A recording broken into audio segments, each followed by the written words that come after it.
అందరికీ నమస్కారం. హ్మ్. ఫ్రెండ్స్, నేను ఈరోజు రీసెంట్‌గా విజిట్ చేసిన ఒక ప్లేస్ గురించి చెప్పడానికి మీ ముందుకొచ్చాను. అది ఒక పుణ్యక్షేత్రము. హ్మ్. శ్రీ కుక్కే సుబ్రహ్మణ్య స్వామి టెంపుల్. సో, ముందుగా గురువందనం చేసుకుందాం. ధ్యానాన్ని ఇంత సులువుగా పరిచయం చేసిన పత్రి మాస్టర్ గారికి, కర్మ ధ్యానం, కర్మ విపాకం ద్వారా ఎంతో మంది జీవితాలలో వెలుగులు నింపుతున్న మన వంశీ మాస్టర్ గారికి, ఇంకా హ్మ్, డ్రీమ్స్ డీకోడ్ చేస్తూ, కర్మలను చూసుకునేలా చేస్తూ, చక్కగా నన్ను ప్రోత్సహించి ముందుకు నడిపిస్తున్న హైమ మేడం గారికి నా పాదాభివందనాలు. ఇంకా సమస్త గురుమండలికి అందరికీ కూడా నాకు ఆహ్, ఈ క్లాస్ చెప్పేలా చేసిన శ్రీ సుబ్రహ్మణ్య స్వామికి నా పాదాభివందనాలు. ఇంకా ధ్యానమిత్రులందరికీ కూడా నమస్కారం ఫ్రెండ్స్. సో ఫ్రెండ్స్, ఈ కుక్కే సుబ్రహ్మణ్య స్వామి టెంపుల్ ఆహ్, మంగళూరు జిల్లా, కర్ణాటక రాష్ట్రంలోని మంగళూరు జిల్లాలో కుక్కే అనే సుబ్రహ్మణ్య అనే క్షేత్రంలో ఉందన్నమాట.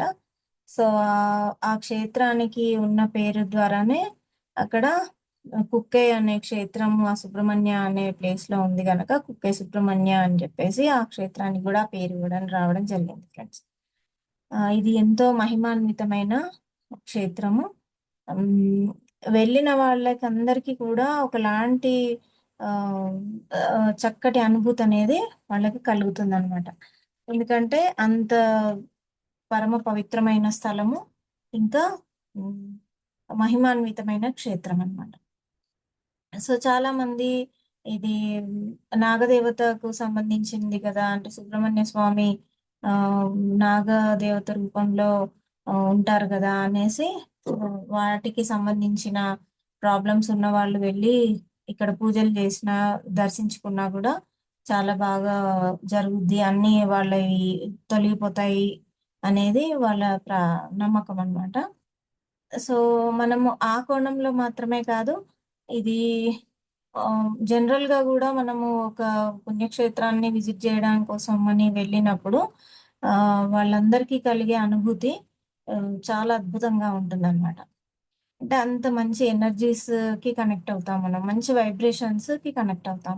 మెయిన్‌గా మనం ధ్యానం చేసుకునే వాళ్ళము వెళ్ళినప్పుడు అక్కడ కాసేపు ధ్యానం చేసుకుంటే మాత్రం అద్భుతమైన ఫలితాలు కలుగుతాయన్నమాట.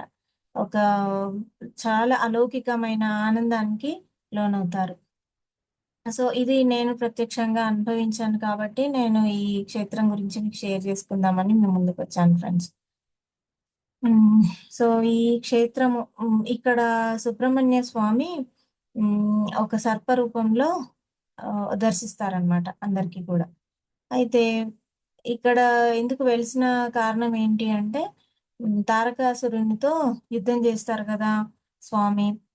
తారకాసురుడు ఏంటంటే శివుడితోని వరం తీసుకుంటాడు. నాకు ఎవరి వల్ల గూడా చావనేది రాకూడదు. శివ సంతానంతో మాత్రమే ఆహ్, హ్మ్. కా అది జరుగుద్ది అని జెప్పేసి కోరుకుంటారు. అయితే అప్పటికి ఆయనేమనుకుంటారంటే, సతీదేవి మరణం ద్వారా శివయ్య ధ్యానంలో ఉండి చాలా ఆహ్, అంటే డిప్రెషన్‌లో ఉన్నట్టుగా, అంటే అన్నీ మర్చిపోయి ఉన్నట్టుగా ఉంటారు గదా! ఇంకా స్వామి పెళ్లి చేసుకోరు ఎలాగూ, సంతానం కలగదు. సో, నాకు చావనేది ఉండదు అనుకోని ఆ తారకాసురుడు ఈ వరాన్ని కోరుకోవడం జరుగుద్దనమాట. అయితే ఆ తర్వాత జరిగిన పరిణామాల ద్వారా మళ్ళీ ఆహ్, సుబ్రహ్మణ్య జననం అనేది జరుగుతుంది గదా! కార్తికేయుని జననం. ఆ కార్తికేయుడు దేవసేనాధిపతి అవుతారు. అయితే దేవసేనాధిపతి కాబట్టి ఆ తారకాసురుడు చేసే అన్యాయాలకు ఇంద్రుని రాజ్యాన్ని, ఇంద్రలోకాన్ని, దేవతలని ఇబ్బంది పెడుతూ దండయాత్రకు వస్తున్నప్పుడల్లా సుబ్రహ్మణ్య స్వామి వెళ్లి ఆహ్, హ్మ్. యుద్ధం చేస్తూ ఉండేవాడు. అయితే ఆ విధంగా ఆహ్, చాలా భీకరంగా కొన్ని సంవత్సరాల పాటు ఆ పర్వతం పైన ఈ క్షేత్రంలో ఇద్దరికీ యుద్ధం జరుగుద్దనమాట. కానీ తారకాసురుడు ఆహ్, ఓడిపోడనమాట. చాలా బలవంతుడు కాబట్టి అసలు ఓడిపోలేని పరిస్థితి. సో అప్పుడు సుబ్రహ్మణ్య స్వామి ఏం చేస్తారంటే శివుడిని, మహాదేవుడిని పూజిస్తారు. ధ్యానంలో కూర్చొని శివుని తలుచుకుంటూ తపస్సు చేసి పూజిస్తాడు. పూజించినప్పుడు ఆ మహాదేవుడు ఒక బసవేశ్వరుని రూపంలో, బసవ అంటే నందీశ్వరుని రూపంలో కనిపిస్తారంట, అవతరిస్తారు. ఆ ఎవరికి? కార్తికేయునికి. బసవేశ్వరుని రూపంలో నెత్తి మీద నందీశ్వరుని నెత్తి పైన, తలపైన చిన్న లింగ రూపంలో శివయ్య దర్శనమిస్తారు. సో అది గుర్తుపడతాడు. కార్తికేయుడు గుర్తుపట్టి తన ప్రాబ్లమ్‌ని చెప్పుకుంటాడు. సో నాకు శక్తిని ప్రసాదించు స్వామి, తారకాసుడు బలం రోజు రోజుకి పెరిగిపోతుంది. నేను ఎన్ని రకాలుగా ప్రయత్నించినా కూడా ఓడించలేకపోతున్నాను అని చెప్పినప్పుడు ఆ బసవేశ్వరుడు నీకు విజయం తథ్యం అని చెప్పేసి, ఎప్పుడైతే నీలోని అహంకారాన్ని నువ్వు దూరం చేసుకుంటావో నేనే గెలుస్తాను, ఎలాగైనా నేనే గెలుస్తాను, నేనే దేవసేనాధిపతిని, నేనే బలవంతుడిని, నన్ను ఎదిరించే వాళ్ళు ఎవరు లేరు అనే అహంకారం నీలో ఉంది కనుక అది తీసేసినప్పుడు మాత్రమే నీకు విజయం అనేది కలుగుద్ది. సో అందుకోసం నువ్వు కొన్ని రోజులు తపస్సు చేసి కొన్ని ప్రాసెసెస్ ప్రాక్టీస్ చేసుకోమని చెప్పేసి చెప్పి వెళ్ళిపోతారనమాట మహాదేవుడు. సో అలా మళ్ళీ ధ్యానంలో కూర్చొని తలుచుకుంటూ సుబ్రహ్మణ్య స్వామి చక్కగా శక్తివంతుడయి మళ్ళీ వెళ్ళి తారకాసురునితో యుద్ధం చేసి అతన్ని హతమారుస్తాడు, విజయం సాధిస్తాడు. అతన్ని చంపడంలో విజయం సాధిస్తాడు. ఆ తర్వాత ఆ ఆయుధం ఏదైతే ఉందో దాన్ని తీసుకొచ్చి అక్కడ ప్రవహించే నది, ఆ నది లో కడుక్కుంటాడనమాట ఆయుధాన్ని, ఆ రక్తపు మరకల్ని కడుక్కుంటాడు. సో కడుక్కున్న తర్వాత ఇంద్రుడు ఇక్కడ ఇది అంతా చూసి ఇంప్రెస్ అయిపోయి తన కూతురైన దేవసేననిచ్చి వివాహం జరిపిస్తారనమాట కుమారస్వామికి. సో అలా సుబ్రహ్మణ్య స్వామి ఈ క్షేత్రంలో తనకు విజయం లభించింది కనుక ఈ క్షేత్రంలో తను స్థిరపడి ఉండే విధంగా నిర్ణయించుకుంటాడు. అయితే ఇంకా మళ్ళీ చాలా చక్కటి ప్రకృతి సంపదతో నిండి ఉండి చాలా చక్కటి ప్రదేశం కనుక తనకు కూడా అక్కడ వెలిసి ఉండాలి, అందరి తనను దర్శించుకున్న వాళ్ళ కోరికల్ని నెరవేర్చాలి అన్న కోరిక కలిగి అక్కడ వెలుస్తారనమాట. ఓకే. ఇది. అయితే ఇంకొక స్టోరీ ఈ సందర్భంలోనే, అంతకన్నా ముందు మన ఈ గరుత్మంతుడు ఇంకా వాసుకి, అంటే సర్పరాజులకి, గరుత్మంతునికి ఎంతో పెద్ద వైరం అనేది ఉంది కదా ఫ్రెండ్స్. మనకు ఆ స్టోరీ తెలుసు కదా. వినుత, కద్రువ అనే ఇద్దరు అక్క చెల్లెళ్ళు. ఒకరికి పక్షులు, ఐ మీన్ సంతానం అయితే, ఒకరికి పాములు, సర్పాలన్నీ సంతానం. సో ఆమె మోసం చేసి, సవతి అయిన తను మోసం చేసేసి ఈ వినుతని, గరుత్మంతుని తల్లిని జీవితాంతం బానిసగా ఉండే విధంగా చేసుకుంటారనమాట. సో అలా ఆ విషయం తెలుసుకున్న గరుత్మంతుడు అప్పటి నుంచి సర్పాల పట్ల ద్వేషాన్ని పెంచుకొని కనిపించిన సర్పాలన్నిటిని కూడా చంపుతూ ఉంటాడు. సో అలా ఒకరోజు వాసుకి అతని చేతికి చిక్కుతాడు. ఆ వాసుకి సర్పం చిక్కేసరికి ఇంకా దాదాపుగా యుద్ధం చేస్తారు. ఇంకా చీల్చి చెండాడి చంపే పరిస్థితికి వచ్చినప్పుడు వాసుకి తప్పించుకొని పారిపోయి మహాదేవుని ఆశ్రయిస్తాడు. మహాదేవుడు ఒక బిలంలోకి వెళ్ళిపోతాడనమాట. ఒక గుహలోకి వెళ్ళిపోయి దాక్కుని అక్కడ మహాదేవుని గురించి తపస్సు చేసి నన్ను ప్రొటెక్ట్ చేయమని చెప్పేసి వేడుకుంటాడు మహాదేవుని. అప్పుడు మహాదేవుడు ఏం చెప్తాడంటే, సరే నువ్వు భయపడకు, ఇది తప్పు, ఇది నిజం, ఇది కరెక్ట్ కాదు. సరే నువ్వు ఇక్కడ ఒక ఇన్సిడెంట్ జరుగుద్ది. అంటే కుమారస్వామి తారకాసురుడి గురించి యుద్ధం చేస్తాడు, ఇక్కడ వెలుస్తాడు. అప్పుడు నీ తల పైన సుబ్రహ్మణ్య స్వామి కూర్చుని ఉంటాడు. అప్పుడు ఎవరు కూడా ఐ మీన్ గరుత్మంతుడు కానీ ఎవరు కూడా నీ జోలికి ఎవరు రాలేరు, నిన్ను ఏమి చేయలేరు, ఆ విధంగా నీకు క్షేమం జరుగుద్ది అని చెప్పేసి వరం ఇస్తాడనమాట మహాదేవుడు. సో అలా ఈ వాసుకి వెళ్ళి ఆ బిలంలో దాక్కుని తపస్సు చేస్తూ ఉంటాడు కదా. ఎప్పుడైతే సుబ్రహ్మణ్య స్వామి తారకాసుని చంపి విజయం సాధించి ఇక్కడ స్థిరపడాలని ఆయన కోరుకుంటాడో అప్పుడు మళ్ళీ వాసుకి సుబ్రహ్మణ్య స్వామిని ఆశ్రయించి ఈ విషయాన్ని వృత్తాంతాన్ని వివరిస్తాడు. వివరించినప్పుడు ఆ, అందుకు సుబ్రహ్మణ్య స్వామి అంగీకరించి ఆ వాసుకి పడగ పైన కూర్చుని అక్కడ వెలుస్తాడనమాట. Okay friends. సో అలా వాసుకి ఇంకా శేషనాగు కూడా ఎందుకంటే శేషనాగ్ ఎందుకు ఉంటున్నాడు అంటే ఇక్కడ గరుత్మంతుడు శ్రీ మహావిష్ణు మహాభక్తుడు కదా, సేవకుడు కదా. సో ఆ ఆ గరుత్మంతుడి ప్రభావం కూడా అక్కడ ఉంది గనక ఆ గరుత్మంతుని యొక్క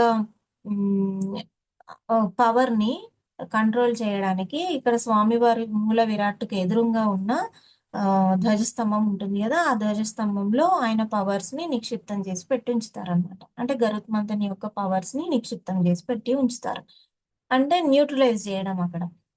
ఇక్కడ వాసుకి ఉన్నాడు, ఆదిశేషుడు ఉన్నాడు. సో వారి యొక్క విష జ్వాలలు వాళ్ళు బ్రీత్ చేస్తున్నప్పుడు వచ్చే ఆ విష జ్వాలలని వచ్చిన భక్తులందరూ తట్టుకోలేరు, అది అంత పవర్ ని అనే ఉద్దేశంతో దానికి విరుగుడుగా గరుత్మంతుడు గనక అక్కడ ఎదురుగా ధ్వజస్తంభ రూపంలో అక్కడ గనక ఆయన పవర్స్ ని కూడా నిక్షిప్తం చేసి ఉంటే వాటికి రెండిటికి న్యూట్రలైజ్ అయిపోయి అక్కడ చక్కగా అందరు కూడా భక్తులు విజిట్ చేయొచ్చు అనే ఉద్దేశంతో అలా ప్రతిష్టాపన జరిగిందంట ఫ్రెండ్స్. సో ఇంత గొప్ప చరిత్ర ఉంది కుక్కే సుబ్రహ్మణ్య స్వామి టెంపుల్ కి, చాలా అద్భుతంగా అనిపిస్తుంది అనమాట. సో ఆ విధంగా సో గరుత్మంతుడు కూడా అక్కడ ఉన్నాడు కనుక ఆదిశేషుడు కూడా అక్కడ ఉంటాడు.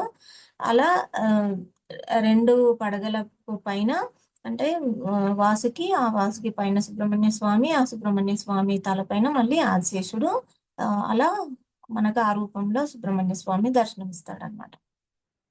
సో ఇంకా ఏంటంటే యుద్ధంలో గెలవడం మూలంగా సుబ్రహ్మణ్య స్వామి సంతోషించి ఇక్కడ ఒక లింగ ప్రతిష్టాపన కూడా చేస్తాడు. ముందేమో బసవేశ్వర స్వామి రూపంలో మహాదేవుడు దర్శనమిచ్చి నువ్వు ఇలా చెయ్యి అని వివరిస్తాడు కదా. అది ఒక గుడి ఉంది, బసవేశ్వర స్వామి టెంపుల్ అని. అది కూడా చాలా అద్భుతంగా ఉంది ఫ్రెండ్స్. అక్కడ కూడా మేము వెళ్ళడం జరిగింది. అక్కడ ఎంత పీస్ఫుల్ అంటే ఇంకా పిన్ డ్రాప్ సైలెన్స్ ఉందన్నమాట. అడుగు పెట్టగానే అల్టిమేట్ సైలెన్స్, అల్టిమేట్ పీస్ అనేది నాకు అనుభూతి కలిగింది. అక్కడ కూర్చొని కాసేపు ధ్యానం చేసుకున్నాను. నేను మాత్రమే కాదు, మా మా ఫ్యామిలీ మెంబర్స్ కూడా కూర్చొని ధ్యానం చేశారు. అంటే అంత చాలా చక్కగా ఉంది, పీస్ ఆఫ్ మైండ్, పీస్ఫుల్ గా అనిపించింది నాకైతే అక్కడ. సో అక్కడ కూర్చొని చేసామన్నమాట. మొత్తం ప్రకృతి మధ్యలో, చుట్టూ పెద్ద పెద్ద చెట్లు, అడవులు, ఆ అడవు మధ్యలో ఈ గుడి ఉంది, పక్కకి కోనేరు ఉంది, అక్కడ ఈ టెంపుల్ అన్నమాట. సో అలా బసవేశ్వర స్వామి టెంపుల్ ఉన్నట్టుగానే అక్కడ శివయ్య వల్ల ఆయనకు విజయం కలిగింది గనక సంతోషంతో ఒక లింగాన్ని ప్రతిష్ఠిస్తాడు. ఆ లింగాన్ని కుక్కే లింగం అని అంటారు అన్నమాట. ఓకే.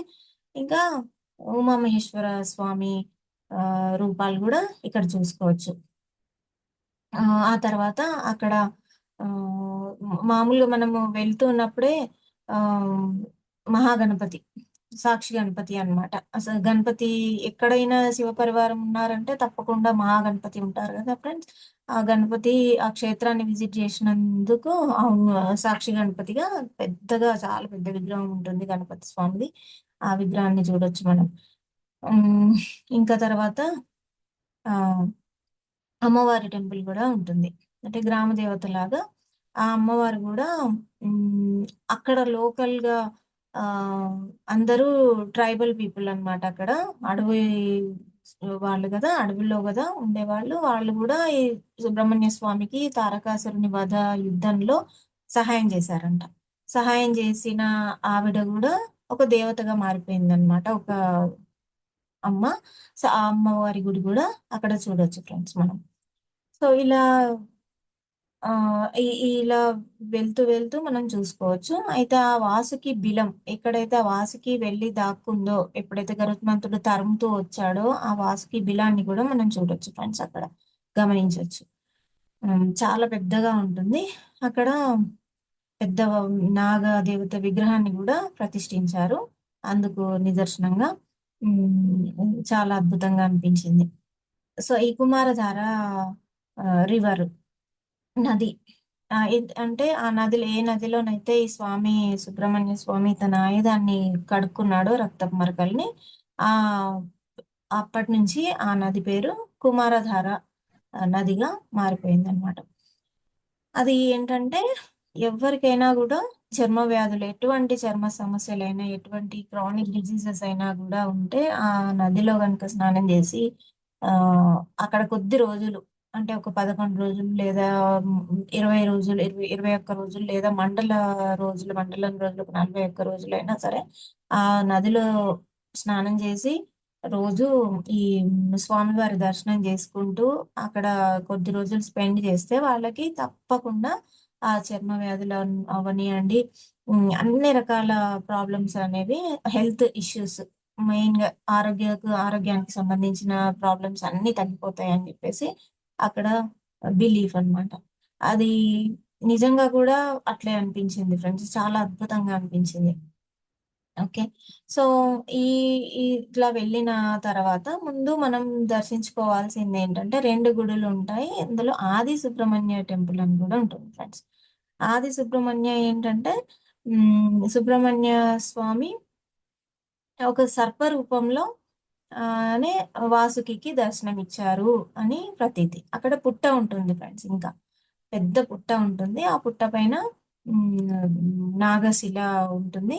అండ్ కన్నెలు కూడా ఉంటాయి. పాము తిరుగుతూ ఉంటుంది. అంటే సుబ్రహ్మణ్య స్వామి ఆ, ప్రత్యక్షంగా ఇక్కడ నడియాడుతూ ఉంటారు అని చెప్పి అక్కడ పూజారులు చెప్తూ ఉంటారు. అందుకే అక్కడ బాగా లైట్స్ అవి బాగా వెలుతురులో చూపించారు. ఓన్లీ దీపపు వెలుగులో మాత్రమే మనం దర్శించుకోవాల్సి ఉంటుంది అనమాట అక్కడ. చాలా బాగుంటుంది. సో వాసుకికి ఫస్ట్ సుబ్రహ్మణ్య స్వామి సర్ప రూపంలో ఇక్కడ దర్శనం ఇచ్చారు. అందుకని అది ఆది సుబ్రహ్మణ్య టెంపుల్. ఆ తర్వాత ఎప్పుడైతే ఈ వృత్తాంతం జరిగిన తర్వాత వాసుకి కోరిక మేరకు స్వామి అక్కడ వెలిసారో అది మెయిన్ మూల విరాట్ సుబ్రహ్మణ్య స్వామి టెంపుల్ అన్నమాట. సో ఇలా మనం వెళ్తున్నప్పుడు చాలా అద్భుతంగా ఉంటుంది ఫ్రెండ్స్. ఆ ఆ ఫీలింగే చాలా అద్భుతంగా ఉంటుందన్నమాట. వెళ్ళినప్పుడు, దర్శించుకున్నప్పుడు బాగా లైట్స్ పెట్టి, దీపాలన్నీ పెట్టేసి, చక్కగా దీపాలంకరణ చేసి, సర్వాలంకారితంగా మనంగా చూస్తే చాలా అద్భుతంగా ఉంటుంది. బావుంటుంది. ఇంకొక విశేషమైన ఈ విశేషత ఏంటంటే ఈ క్షేత్రంలో ఆహ్, సర్పదోషాలు ఉన్నవాళ్ళు, సంతానం లేని వాళ్ళు, పెళ్ళిళ్ళు అంటే సర్పదోషాలుండి పెళ్ళిళ్ళు కావట్లేదు అన్న అమ్మాయిలు గానివ్వండి, అబ్బాయిలు గానివ్వండి, లేదా గత జన్మల్లో సర్పానికి సంబంధించిన కర్మలేవైతే వాళ్ళకున్నాయో అవన్నీ ఇక్కడ పూజల రూపంలో చేసి వాళ్ళ కర్మల్ని తొలగిస్తూ ఉంటారంట. అది సర్ప సంస్కార పూజ అని చేస్తారు ఫ్రెండ్స్. ఇంకా ఆశ్లేష బలి పూజ అనేసి, ఇంకా రకరకాల సర్ప నాగ ప్రతిష్ఠ పూజ అనేసి, ఆ విధంగా ఎవరెవరికి సంబంధించిన గ్రహ దోషాలను బట్టి వాళ్ళకి ఎఫెక్ట్ ఎలా ఉంది, ఏది చేస్తే బాగుంటుంది అనే దాన్ని బట్టి వాళ్ళకి ఆ పూజలు అనేవి అక్కడ చేపిస్తూ ఉంటారన్నమాట. సో ఇలా చాలా మందికి సక్సెస్ అనేది జరిగింది. చాలా నమ్మకం అన్నమాట. అందరు ప్రజలకి కూడా చాలా నమ్మకము. ఎంతో దూరాల నుంచి వచ్చి ఇక్కడ దర్శించుకొని వాళ్ళు చక్కగా తిరిగి వెళ్తూ ఉంటారు ఆనందంతో. అది ఇదన్నమాట. ఇంకా ఇక్కడ ఇంకొక విశేషత ఏంటంటే ఈ క్షేత్రంలో ఇది ఈ సుబ్రహ్మణ్య స్వామి క్షేత్రం కంటే ముందు ఇది ఒక వైష్ణవ ఆలయం అని చెప్పుకోవచ్చు ఫ్రెండ్స్. వైష్ణవ మఠం. ఓకే. ఎందుకు అంటే ఇక్కడ నరసింహస్వామి, సంపుట నరసింహస్వామి ఒక శాలిగ్రామ శిల రూపంలో వెలిసారనమాట. చాలా పెద్ద శిల. ఇంత పెద్ద శాలిగ్రామం ఉంటుందన్నమాట. చాలా పెద్దది. హ్మ్. సో, అంటే ఆహ్, హ్మ్. ఓకే. ఈ సాలిగ్రామం రూపంలో ఇది గూడా ఒక కథ ఉంది ఫ్రెండ్స్ దీనికి. హ్మ్. కొందరు ఈ వైష్ణవ మఠాచార్యులుంటారు గదా! మఠ స్వాములుంటారు గదా! వాళ్ళకి హ్మ్. పేరు నాకు గుర్తు రావట్లేదు ఫ్రెండ్స్, క్షమించాలి.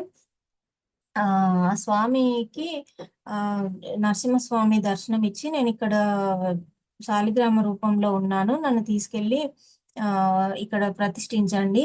ప్రతిష్ఠించి గుడి కట్టించి ఉంచమని చెప్పారంట. చెప్తే అక్కడ తవ్వి చూస్తే నిజంగానే అక్కడ శాలిగ్రామం కనిపించిందంట. సో, ఆయన జాగ్రత్తగా ఒక పెట్టెలో పెట్టి తీసుకెళ్తూ అక్కడ పెట్టారు. సో, అది ఆ పెట్టె అనేది అక్కడ ప్రతిష్ఠించిన తర్వాత ఎంతకి తెరుచుకోలేదంట. తెచ్చుకోలేకపోతే మళ్ళీ ఆహ్, చాలా రోజులు తపస్సు చేసిన తర్వాత అది తెచ్చుకోవడం జరిగిందంట. సో, ఆ విధంగా సంపుటం అంటే ఒక పెట్టెలో హ్మ్. పెట్టి ఉంది చాలా రోజులు గనక సంపుట శాలిగ్రామ నరసింహస్వామి రూపం అన్నమాట అక్కడ. ఈ కుక్కే స్వామి మెయిన్ టెంపుల్‌కి ఆనుకొని పక్కకే ఆ శాలిగ్రామ రూపం గూడా దర్శనం జేసుకోవచ్చన్నమాట. ఎంతో మహిమాన్వితమైన శాలిగ్రామ రూపం అన్నమాట. అతి పెద్ద శాలిగ్రామం అన్నమాట. మనం ఎక్కడ గూడా చూడంది. అంత పెద్దగుంది. చాలా బావుంది. సో, అక్కడ గూడా జరుగుతూ ఉంటాయి.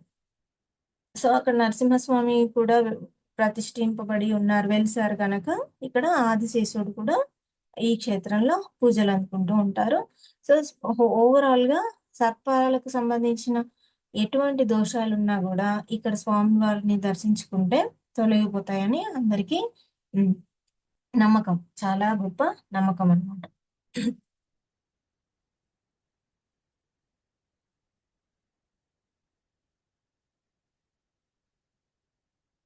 సో, ఈ వివరణంతా మనకి స్కాంద పురాణంలో చెప్పబడింది ఫ్రెండ్స్. హ్మ్.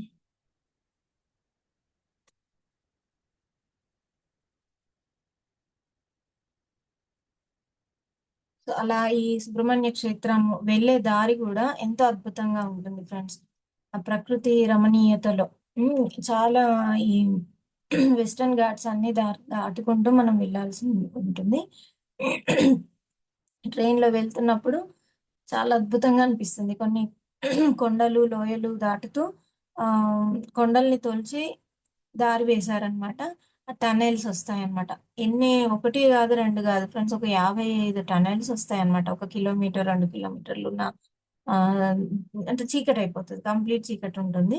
అలా మళ్ళీ బయటికి రాగానే చక్కగా కొబ్బరి చెట్లు, పోక చెట్లు ఎక్కువగా కనిపిస్తూ ఉంటాయి ఇక్కడ. అలా లోయలు, కొండలు, గుట్టలు, ప్ర మంచి చెట్లు అందంగా అనిపిస్తూ ఉంటుందనమాట. రమణీయంగా అనిపిస్తుంది. ఇంకా అక్కడ గుడి గూడా దాదాపు ఆకాశాన్ని అంటుకుంటున్నట్టుగా అనిపిస్తది మనకి గోపురం. గోపురం చిన్నదే గానీ చాలా ఎత్తు మీద వెళ్ళడం మూలంగా మనకలా అనిపిస్తుంది. అండ్ ఇంకొక విశిష్టత ఏంటంటే అక్కడ లోకల్ పీపుల్ గూడా లేదా ట్రెక్కింగ్ ఇంట్రెస్ట్ ఉన్నవాళ్ళు ఈ తారకాసురుడికి యుద్ధం జరిగిన పర్వతం పైన కూడా ట్రెక్కింగ్ జేస్తూ ఉంటారంట. ఆహ్, ఇంకా కొన్ని టెంపుల్స్ ఉన్నాయి. అక్కడ ఏ టెంపుల్ ఉన్నవి ఐదో, ఆరో చూడవలసిన ప్లేసెస్ అక్కడ లోకల్‌గా. కానీ అన్నీ కూడా హ్మ్. ఎంతో పవిత్రంగా, ఎంతో అసలు శక్తి క్షేత్రాలని చెప్పొచ్చు ఒక మాట. నిజంగా చెప్పాలంటే ఒక శక్తి క్షేత్రాలు అని అనుకోవచ్చు మనం. ఎందుకంటే అంత గొప్ప వైబ్రేషన్స్ అన్నమాట. అది ఏంటంటే ఇప్పటికి కూడా హ్మ్. దట్టమైన అడవుల మధ్యలో సెలయేర్లు అన్నిటి ప్రకృతి రమణీయత మధ్యలో ఉంది గదా! ఎటువంటి డిస్టర్బెన్స్ అనేది ఉండదు. ఎటువంటి పొల్యూషన్ అనేది ఉండకుండా చాలా అద్భుతంగా ఉంది గనక అక్కడ ఈ శక్తి అనేది అన్ అన్ని రూపాల్లో మనకి అంటే ప్రతి చెట్టు, పుట్ట, ప్రతి ప్రతి ఒక్క రూపంలో మనకి వస్తూ ఉంటుంది. ఆ ఎనర్జీస్ మనం రిసీవ్ చేసుకుంటూ ఉండొచ్చు అనిపిస్తూ ఉంటుందనమాట. సో, అలా ఇంకా టెంపుల్‌లో ప్రతిష్ఠించిన పాత చాలా ఏన్షియంట్ ఓల్డెస్ట్ టెంపుల్స్ గాబట్టి మూల విరాట్ నుండి కూడా మనకు ఎంతో గొప్ప వైబ్రేషన్స్ అనేవి ఎక్స్‌పీరియన్స్ అవ్వచ్చు మనం. అలా అన్నమాట. చాలా చాలా బాగుంది ఫ్రెండ్స్, అద్భుతంగా ఉంది. సో వీలుంటే మనం మనం ధ్యానులం కదా, మనం ధ్యానం చేసుకునే వాళ్ళం కాబట్టి తప్పకుండా ఇటువంటి క్షేత్రాలు విజిట్ చేసినప్పుడు మన ధ్యాన శక్తిని మనం పెంపొందించుకోవచ్చు. ఇంకా ఆ అంటే మనము ఈ ఇక్కడ ప్రతి క్షేత్రంలో కూడా ప్రతి ఒక్క స్టోరీ నుంచి కూడా మనం నేర్చుకోవాల్సిన జ్ఞానకోణం ఉంటుంది కదా. సో ఈ ఈ క్షేత్రంలో మనం తెలుసుకునేది మెయిన్ పాయింట్ ఏంటంటే, ప్రకృతిని కాపాడినప్పుడు ప్రకృతి మనల్ని ఎప్పుడు కూడా ఎల్లప్పుడు కూడా కాపాడుతూ ఉంటుంది. అది ఒక జంతు రూపంలో కావచ్చు, ఒక సర్ప రూపంలో కావచ్చు, ఒక చెట్టు రూపంలో కావచ్చు, ఇంకేది రూపంలోనైనా సరే ప్రకృతి, మనము ప్రకృతి, అవన్నీ కూడా ప్రకృతిలోంచే వచ్చాయి గనక వాటిల్లో కూడా మనం భగవంతుడిని దర్శించినప్పుడు వాటిని సంరక్షణ చేస్తూ ఉన్నప్పుడు, వాటికి ఎటువంటి హాని జరగకుండా కాపాడినప్పుడు అవి తిరిగి మనకి కృతజ్ఞతా రూపంగా మనకు కూడా మేలు చేస్తూ ఉంటాయి. సో మనం ప్రకృతి పట్ల ఎంత కృతజ్ఞతా భావంతో ఉంటే అంత హ్మ్, చాలా మేలు చేకూరుద్ది మనకి. ఇంకొకటి ఏంటంటే, సుబ్రహ్మణ్య స్వామికి విజయం అనేది ఎన్నో సంవత్సరాలు యుద్ధం చేసినా కూడా దొరకలేదు. ఆయనకు ఆ వరం ఉంది. ఆయన వల్లనే తారకాసురుడి వధ జరుగుతుంది అని ఆయనకు తెలుసు. అయినా ఆ ఓవర్ కాన్ఫిడెన్స్ వల్ల, ఆ అహంకారం అనేది తనలో ఉన్నంత వరకి తనకు విజయం అనేది సా దొరకలేదు, అందలేదు. ఎప్పుడైతే తన అహంకారాన్ని దూరం చేసుకున్నాడో అప్పుడు తనకి విజయం అనేది లభించింది. సో ఈ పాయింట్ కూడా మనం నోట్ చేసుకోవాలి ఫ్రెండ్స్. ఎప్పుడైనా కూడా మనకు కూడా ఆహ్, అంటే ధ్యానులం కదా మనం అని చెప్పేసి కొంచెం ఆధ్యాత్మిక అహంకారం అనేది మనలో రావచ్చు, పెంపొందించుకుంటూ పోవచ్చు. చెప్పలేము. నాకన్నీ తెలుసు, వేరే వాళ్ళకి తెలియనివి నాకు తెలుసు అనే విషయం మనలో ఉద్భవిస్తూ ఉండొచ్చు. సో దాన్ని మనం కంట్రోల్ చేస్తూ ఉండాలి. ఎప్పటికి కూడా మనల్ని మనం క్రాస్ చెక్ చేసుకుంటూ ఉంటూ ముందుకు వెళ్తూ ఉండాలన్నమాట. సో ఇది నేను ఈరోజు చెప్పిన అది ఫ్రెండ్స్. హ్మ్. So thank you. నాకు ఈ అవకాశం ఇచ్చిన హైమ మేడంకి అండ్ శ్రద్ధగా విన్న ధ్యాన మిత్రులందరికీ థ్యాంక్ యూ. ఆత్మపూర్ణ నమస్కారాలు. Thank you friends.